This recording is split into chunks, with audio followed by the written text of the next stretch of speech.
ಶ್ರೀ ಗುರುಭ್ಯೋ ನಮಃ. ಸಾಯಿ ಸಚ್ಚರಿತೆಯನ್ನು 5ನೇ ಅಧ್ಯಾಯವನ್ನು ಈ ದಿನ ಪ್ರಾರಂಭಿಸುತ್ತಿದ್ದೇನೆ. ಆತ್ಮೀಯ ಬಂಧುಗಳೇ, ಸ್ನೇಹಿತರೆ, ನಿಮಗೆಲ್ಲರಿಗೂ ಸಾಯಿರಾಮನ ಕೃಪಾ ಕಟಾಕ್ಷ ಸಿದ್ಧಿಸಲಿ. ನಿಮ್ಮಲ್ಲಿ ಇರ್ತಕ್ಕಂಥ ಎಲ್ಲ ಕಷ್ಟಗಳು ಪರಿಹಾರವಾಗಲಿ ಎಂದು ಬಾಬಾರವರಲ್ಲಿ ಪ್ರಾರ್ಥಿಸುತ್ತಾ 5ನೇ ಅಧ್ಯಾಯ. ಶ್ರೀ ಸಾಯಿಬಾಬಾರವರು ಚಾಂದ್ ಪಾಟೀಲರ್ ಮದುವೆಗೆ ದಿಬ್ಬಣದ ಜೊತೆಯಲ್ಲಿ ಬಂದ ಬಗೆ, ಸುಸ್ವಾಗತ, ಮಹಾಯೋಗಿಗಳ ಸಂಪರ್ಕ, ಅವರ ಉಡುಗೆ ತೊಡುಗೆ, ನಿತ್ಯ ಜೀವನ, ಪಾದುಕೆಗಳ ಕತೆ, ಮೊಹಿದ್ದೀನ್ ರವರೊಡನೆ ಕುಸ್ತಿ, ಅವರ ಜೀವನದ ಬದಲಾವಣೆ, ನೀರನ್ನು ಎಣ್ಣೆಯಾಗಿ ಪರಿವರ್ತಿಸಿದ ಬಗೆ, ಕಪಟ ಗುರು ಜವಾಹರ್ ಅಲಿ. ಚಾಂದ್ ಪಾಟೀಲರ ಮದುವೆ ದಿಬ್ಬಣದ ಜೊತೆಯಲ್ಲಿ ಬಾಬಾರವರು ಹಿಂದಿರುಗಿದುದು. ಚಾಂದ್ ಪಾಟೀಲ ಔರಂಗಾಬಾದ ಜಿಲ್ಲೆಯಲ್ಲಿ ದೂಪಹಳ್ಳಿಯ ಮಹಮ್ಮದೀಯ ಸಾವುಕಾರ. ಅವನು ಔರಂಗಾಬಾದಿಗೆ ಪ್ರಯಾಣ ಬೆಳೆಸುವಾಗ ತಮ್ಮ ಕುದುರೆಯನ್ನು ಕಳೆದುಕೊಂಡನು. 2 ತಂಗುಗಳು ಕಾಲ ಹುಡುಕಿ ಬಹಳ ಬೇಸತ್ತನು. ನಿರಾಶನಾಗಿ ಔರಂಗಾಬಾದಿಗೆ ಹಿಂದಿರುಗುತ್ತಿದ್ದಾಗ ದಾರಿಯಲ್ಲಿ ಒಂದು ಮಾವಿನ ಮರದ ಕೆಳಗೆ ಕುಳಿತಿದ್ದ ಫಕೀರನನ್ನು ಕಂಡನು. ಚಾಂದ್ ಪಾಟೀಲನನ್ನು ನೋಡಿದ ಫಕೀರನು ಅವನನ್ನು ಕರೆದು ತಾನು ಸೇದುತ್ತಿದ್ದ ಹುಕ್ಕವನ್ನು ಅವನಿಗೆ ಕೊಟ್ಟು ವಿಚಾರವೇನೆಂದು ಪ್ರಸ್ತಾಪಿಸಿದನು. ಅವನು ಕುದುರೆಯನ್ನು ಕಳೆದುಕೊಂಡ ಸಮಾಚಾರವನ್ನು ಅರುಹಿದನು. ಇದನ್ನು ಕೇಳಿದ ಫಕೀರನು, ಇಲ್ಲಿಯೇ ಹಳ್ಳದ ಬಳಿಗೆ ಹೋಗಿ ನೋಡು, ಅಲ್ಲಿದೆ ಎಂದನು. ಚಾಂದ ಪಾಟೀಲನು ಅಲ್ಲಿಗೆ ಹೋಗಿ ನೋಡಲು ತನ್ನ ಕುದುರೆಯ ಅಲ್ಲಿ ಮೇಯುತ್ತಿರುವುದನ್ನು ಕಂಡು ಆನಂದಭರಿತನಾಗಿ, ಈ ಫಕೀರನು ಸಾಮಾನ್ಯನಲ್ಲ ಎಂದು ಮನಸ್ಸಿನಲ್ಲಿಯೇ ಯೋಚಿಸಿ ಕುದುರೆಯೊಡನೆ ಫಕೀರನ ಕಡೆಗೆ ಹಿಂದಿರುಗಿದನು. ಅಷ್ಟು ಹೊತ್ತಿಗಾಗಲೇ ಹುಕ್ಕ ತಯಾರಾಗಿತ್ತು. ಅದರ ಬಟ್ಟೆ ಒದ್ದೆ ಮಾಡಿಕೊಂಡು ನೀರು, ಹೊಗೆಸೊಪ್ಪು ಹೊತ್ತಿಸಲು ಬೆಂಕಿಯೂ ಬೇಕಾಗಿತ್ತು. ಆಗ ಆ ಫಕೀರನು ಸಟಕಾದಿಂದ ನೆಲಕ್ಕೆ ಹೊಡೆದ ಕೂಡಲೇ ಬೆಂಕಿ ಉತ್ಪತ್ತಿಯಾಯಿತು. ಮತ್ತೆ ಸಟಕ ನೆಲಕ್ಕೆ ಹೊಡೆದನು, ನೀರು ಹೊರ ಚಿಮ್ಮಿತು. ಆದ್ದರಿಂದ ಬಟ್ಟೆಯನ್ನು ಒದ್ದೆ ಮಾಡಿ ಹುಕ್ಕ ಸೇರಿಸಿದನು. ನಂತರ ಚಾಂದ್ ಪಾಟೀಲನಿಗೂ ನೀಡಿದನು. ಇದನ್ನು ನೋಡಿ ಚಾಂದ್ ಪಾಟೀಲನಿಗೆ ವಿಸ್ಮಯವಾಯಿತು. ಅವನು ಫಕೀರನನ್ನು ತನ್ನ ಮನೆಗೆ ಸ್ವಾಗತಿಸಿ ತನ್ನ ಆದರಾತಿಥ್ಯ ಸ್ವೀಕರಿಸುವಂತೆ ಬೇಡಿಕೊಂಡನು. ಮಾರನೇ ದಿನ ಫಕೀರನು ಚಾಂದ್ ಪಾಟೀಲನೊಂದಿಗೆ ಪ್ರಯಾಣ ಮಾಡಿ ಅವನ ಮನೆಯಲ್ಲಿ ಸ್ವಲ್ಪ ದಿನಗಳಿದ್ದು ಚಾಂದ್ ಪಾಟೀಲನು ತನ್ನ ಮೈದುನನ ಮದುವೆಗೆ ಹೊರಡಬೇಕಾಯಿತು. ಮದುವೆ ಶಿರ್ಡಿಯಲ್ಲೇ ನಡೆಯುವ ಹಾಗೆ ನಿಶ್ಚಿತವಾಗಿತ್ತು. ಆಗ ಫಕೀರನು ಸಹ ಮದುವೆಯ ಬಳಗದೊಂದಿಗೆ ಶಿರ್ಡಿಗೆ ಬಂದನು. ಮದುವೆ ಸಾಂಗವಾಗಿ ನೆರವೇರಿತು. ಬೀಗರೆಲ್ಲರೂ ಹಿಂದಿರುಗಿದರು. ಆದರೆ ಫಕೀರನು ಮಾತ್ರ ಶಿರ್ಡಿಯಲ್ಲಿಯೇ ಉಳಿದನು. ಫಕೀರನಿಗೆ ಸಾಯಿ ಎಂಬ ಹೆಸರು ಹೇಗೆ ಬಂತು ಅದನ್ನು ತಿಳಿಯೋಣ. ಮದುವೆ ದಿಬ್ಬಣದವರು ಖಂಡೋಬ ದೇವಸ್ಥಾನದ ಬಳಿ ಇದ್ದ ಭಗತ್ ಮಾಳ್ಸಾಪತಿಯವರ ಹೊಲದ ಬಳಿ ಬಂದರು. ಗಾಡಿಯಿಂದ ಎಲ್ಲರೂ ಒಬ್ಬೊಬ್ಬರಾಗಿ ಇಳಿಯುತ್ತಿದ್ದರು. ಅಂತೆಯೇ ಫಕೀರನು ಸಹ ಇಳಿದು ಬರುತ್ತಿರುವಾಗ ಮಾಳ್ಸಾಪತಿಯವರು ಈ ಯುವಕನನ್ನು ನೋಡಿ, ಯಾ ಸಾಯಿ ಎಂದು ಸ್ವಾಗತ ನೀಡಿದರು. ಅಂದಿನಿಂದ ಎಲ್ಲರೂ ಅವನನ್ನು ಸಾಯಿ ಎಂದು ಕರೆಯಲಾರಂಭಿಸಿದರು. ಈ ಸಾಯಿಯೇ ಶಿರ್ಡಿಯ ಪ್ರಖ್ಯಾತ ಶ್ರೀ ಸಾಯಿಬಾಬಾ. ಇತರ ಸನ್ಯಾಸಿಗಳೊಡನೆ ಇವರು ಹೇಗೆ ಸಂಪರ್ಕ ಹೊಂದಿದ್ದರು ಎಂಬುದನ್ನು ತಿಳಿಯೋಣ. ಸಾಯಿಬಾಬಾ ಮಸೀದಿಯಲ್ಲಿ ವಾಸಿಸುತ್ತಿದ್ದರು. ದೇವಿದಾಸ ಎಂಬ ಸಾಧುವು ಬಹಳ ದಿನಗಳಿಂದ ಶಿರ್ಡಿಯಲ್ಲೇ ಇದ್ದನು. ಬಾಬಾರವರಿಗೆ ಅವರ ಸಂಘ ಸಮ್ಮತವೆನಿಸಿತ್ತು. ಆದುದರಿಂದ ಕೆಲವು ಕಾಲ ಅವರೊಡನೆ ಮಾರುತಿ ದೇವಸ್ಥಾನದಲ್ಲಿದ್ದರು. ನಂತರ ಕೆಲವು ಕಾಲ ಒಂಟಿಯಾಗಿ ವಾಸಿಸುತ್ತಿದ್ದರು. ಆಮೇಲೆ ಜಾನಕಿದಾಸ ಎಂಬ ಸಾಧುವು ಬಂದರು. ಬಾಬಾರವರು ಅವರೊಡನೆಯೂ ಸಂಪರ್ಕ ಬೆಳೆಸಿ ಇವರಿರುವ ಕಡೆಗೆ ಅವರಿರುವ ಕಡೆ ಇವರು ಬಂದು ಹೋಗುತ್ತಿದ್ದರು. ಗಂಗಾಗೀರ ಎಂಬ ಸಾಧುವಿನೊಡನೆಯೂ ಸಂಪರ್ಕ ಬೆಳೆಸಿದ್ದರು. ಗಂಗಾಗೀರರವರು ಮೊದಲು ಬಾಬಾರವರೇ ಸ್ವತಃ ತೋಟಕ್ಕೆ ನೀರೆರೆಯುತ್ತಿರುವುದನ್ನು ನೋಡಿ ಆಶ್ಚರ್ಯಚಕಿತರಾಗಿ, ಇಂಥ ಅಮೂಲ್ಯವಾದ ರತ್ನವನ್ನು ಹೊಂದಿರುವ ಶಿರ್ಡಿಯ ಪುಣ್ಯ ಸ್ಥಳ ಎಂದು ಹೇಳಿದರು. ಇವನು ಸಾಮಾನ್ಯನಲ್ಲ, ಶಿರ್ಡಿಯ ಅದೃಷ್ಟವೇ ಸರಿ ಎಂದು ಸಹ ಹೇಳಿದರು. ಇದೇ ರೀತಿ ಅಕ್ಕಲಕೋಟೆಯ ಮಹಾರಾಜರ ಶಿಷ್ಯರಾದ ಆನಂದ ಮಠದ ಆನಂದನಾಥ ಎಂಬ ಸಾಧುವು ಸಹ ಶಿರ್ಡಿಗೆ ಬಂದರು. ಅವರೂ ಸಹ ಶ್ರೀ ಸಾಯಿಬಾಬಾರನ್ನು ನೋಡಿ, ಇದೇ ನೈಜವಾದ ಅಮೂಲ್ಯ ರತ್ನ, ಇವರು ಸಾಮಾನ್ಯ ಮನುಷ್ಯರಲ್ಲ, ನೀವು ಇದನ್ನು ಮುಂದೆ ಮನಗಾಣುವಿರಿ ಎಂದು ಹೇಳಿ ಏವಲಾಗ್ರಾಮಕ್ಕೆ ಹಿಂದಿರುಗಿದರು. ಈ ನುಡಿಗಳೆಲ್ಲವೂ ಶ್ರೀ ಸಾಯಿಬಾಬಾರವರು ತರುಣರಾಗಿದ್ದಾಗಿನ ಮಾತುಗಳು. ಬಾಬಾರವರ ದೈನಂದಿನ ಹೇಗಿತ್ತು? ಚಿಕ್ಕ ವಯಸ್ಸಿನಲ್ಲಿಯೇ ಬಾಬಾರವರು ತಲೆ ಬೆಳೆಸಿದ್ದರು. ಎಂದೂ ಆಯುಷ್ಕರ್ಮ ಮಾಡಿಸಿರಲಿಲ್ಲ. ಜಟ್ಟಿಯಾಗಿ ಉಡುಪು ಧರಿಸುತ್ತಿದ್ದರು. ರಹತಾಕ್ಕೆ ಹೋದಾಗ ಅಲ್ಲಿಂದ ಚೆಂಡು, ಜಾಯಿ ಮತ್ತು ಜೂಯಿ ಎಂಬ ಹೂವಿನ ಗಿಡಗಳನ್ನು ತಂದು ನೆಟ್ಟು ನೀರೆರೆದು ಬೆಳೆಸಿದ್ದರು. ಶಿಷ್ಯನಾದ ವಾಮನ ತಾತ್ಯ ಎಂಬುವರ ಪ್ರತಿದಿನವೂ 2 ಹಸಿ ಮಡಿಕೆಗಳನ್ನು ತಂದು ಕೊಡುತ್ತಿದ್ದನು. ಬಾಬಾರವರು ಬಾವಿಯಿಂದ ನೀರು ಸೇದಿ ಗಿಡಗಳಿಗೆ ನೀರೆರೆಯುತ್ತಿದ್ದರು.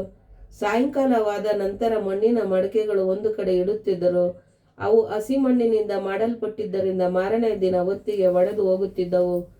ಮುಂದಿನ ವಾಮನ ತಾತ್ಯಾನ ಪುನಃ 2 ಮಡಿಕೆಗಳನ್ನು ತಂದಿಡುತ್ತಿದ್ದರು. ಈ ರೀತಿ ಸುಮಾರು 3 ವರ್ಷಗಳ ಪರಿಶ್ರಮದಿಂದ ಅವರು ಒಂದು ತೋಟವನ್ನು ನಿರ್ಮಿಸಿದರು. ಈ ನಿವೇಶನದಲ್ಲಿಯೇ ಬಾಬಾರವರ ಮಹಾಸಮಾಧಿ ಮಂದಿರ ನಿರ್ಮಿತವಾಗಿದೆ. ಬೇವಿನ ಮರದ ಬುಡದಲ್ಲಿರುವ ಪಾದುಕೆಗಳ ಬಗ್ಗೆ ತಿಳಿಯೋಣ. ಅಕ್ಕಲಕೋಟೆಯ ಮಹಾರಾಜರ ಭಕ್ತ ಬಾಯಿ ಕೃಷ್ಣಾಜಿ ಆಲಿಬಾಗರಕರ ಅವರು ತಮ್ಮ ಗುರುವಿನ ಫೋಟೋ ಒಂದನ್ನಿಟ್ಟುಕೊಂಡು ಪೂಜಿಸುತ್ತಿದ್ದರು. ಒಂದು ದಿನ ಅಕ್ಕಲಕೋಟೆಗೆ ಹೋಗಿ ಗುರುಗಳ ದರ್ಶನ ಮಾಡಬೇಕೆಂದು ಮನಸ್ಸಿನಲ್ಲಿ ಸಂಕಲ್ಪ ಮಾಡಿಕೊಂಡರು.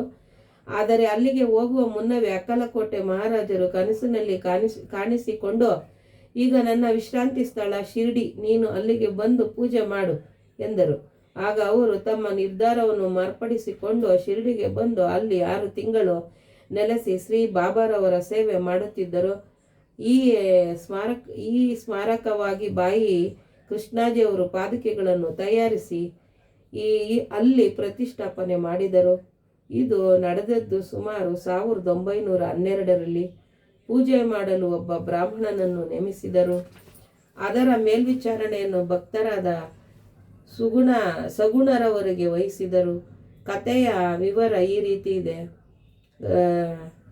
1912ರಲ್ಲಿ ಡಾಕ್ಟರ್ ರಾಮರಾವ ಕೊಠಾರೆ ಎಂಬುವರು ಬಾಬಾರವರ ದರ್ಶನ ಪಡೆಯಬೇಕೆಂದು ಶಿರ್ಡಿಗೆ ಬಂದರು. ಅವರ ಕಾಂಪೌಂಡಿನ ಮತ್ತು ಸ್ನೇಹಿತರಾದ ಶ್ರೀ ಬಾಯಿ ಕೃಷ್ಣಾಜಿ ಅಲಿಬಾಗಕರ ಅವರು ಅವರೊಡನೆ ಬಂದಿದ್ದರು.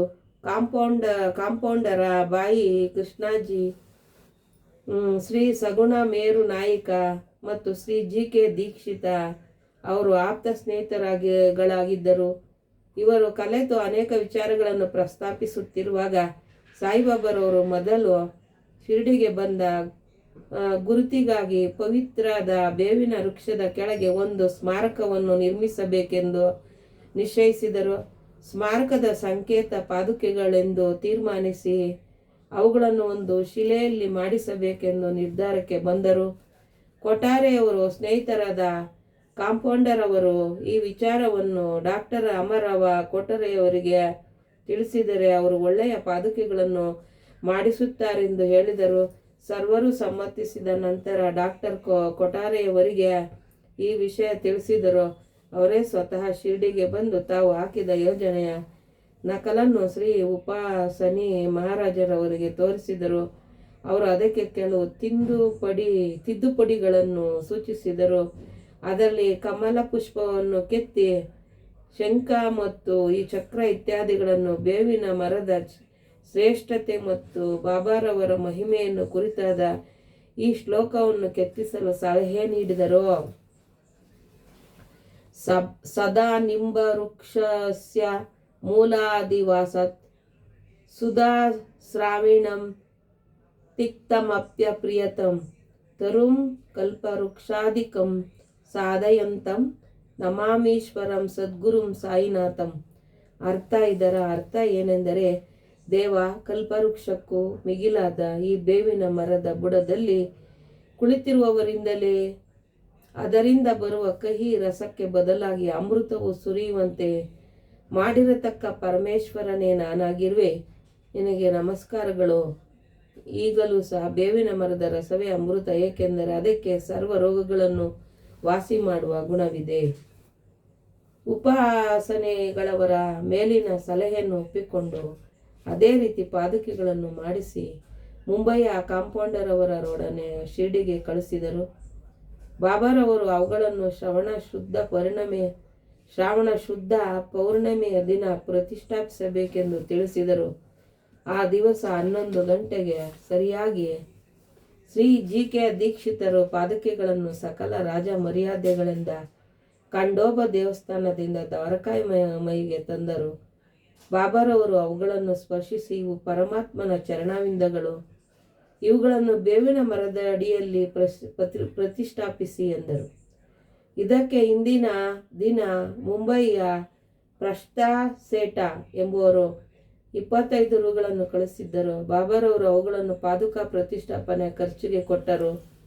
ಅದರ ಜೊತೆಗೆ ಚಂದ ಹಣದಿಂದ 75 ರೂಗಳನ್ನು ಸೇರಿಸಿ ಒಟ್ಟು 100 ರೂಗಳನ್ನು ಸಮಾರಂಭಕ್ಕೆ ಉಪಯೋಗಿಸಲಾಯಿತು. ಮೊದಲ 5 ವರ್ಷಗಳವರೆಗೆ ಶ್ರೀ ದೀಕ್ಷಿತರು, ನಂತರ ಲಕ್ಷ್ಮಣ ಕಾಚೇಶ್ವರರು ಪೂಜಾ ವಿಧಿವಿಧಾನಗಳನ್ನು ನೆರವೇರಿಸುತ್ತಿದ್ದರು. ಮೊದಲ 5 ವರ್ಷಗಳ ದೀಪದ ಖರ್ಚಿಗೋಸ್ಕರ ಡಾಕ್ಟರ್ ಕೊಠಾರೆಯವರು ಪ್ರತಿ ತಿಂಗಳು 3 ರೂಗಳನ್ನು ಕಳಿಸುತ್ತಿದ್ದರು ಮತ್ತು ಪಾದುಕೆಯ ಸುತ್ತ ನೆಡಲು ಕಂಬಗಳನ್ನು ಕಳಿಸಿದರು. ಮೇಲ್ಛಾವಣಿಯ ಖರ್ಚನ್ನು ಶ್ರೀ ಸಗುಣ ಮೇರು ನಾಯ್ಕರವರು ವಹಿಸಿಕೊಂಡರು. ನಂತರ ನಾನಾ ಚೋಪಾದಾರರವರಿಂದ ಪೂಜೆಯು ಶ್ರೀ ಸದ್ಗುಣ ಮೇರು ನಾಯ್ಕರವರಿಂದ ಪ್ರತಿದಿನ ಸಾಯಂಕಾಲ ನೈವೇದ್ಯ ಸಮರ್ಪಣೆ ಮತ್ತು ಆರತಿಯು ನಡೆಯತ್ತಿದ್ದವು. ಬಾಯಿ ಕೃಷ್ಣಾಜಿಯವರು ಮೊದಲು ಅಕಲಕೋಟೆ ಮಹಾರಾಜರ ಭಕ್ತರಾಗಿದ್ದರು. ಪಾದುಕಾ ಪ್ರತಿಷ್ಠಾಪನಾ ಸಂದರ್ಭದಲ್ಲಿ 1912ರಲ್ಲಿ ಶಿರ್ಡಿಗೆ ಬಂದಿದ್ದರು.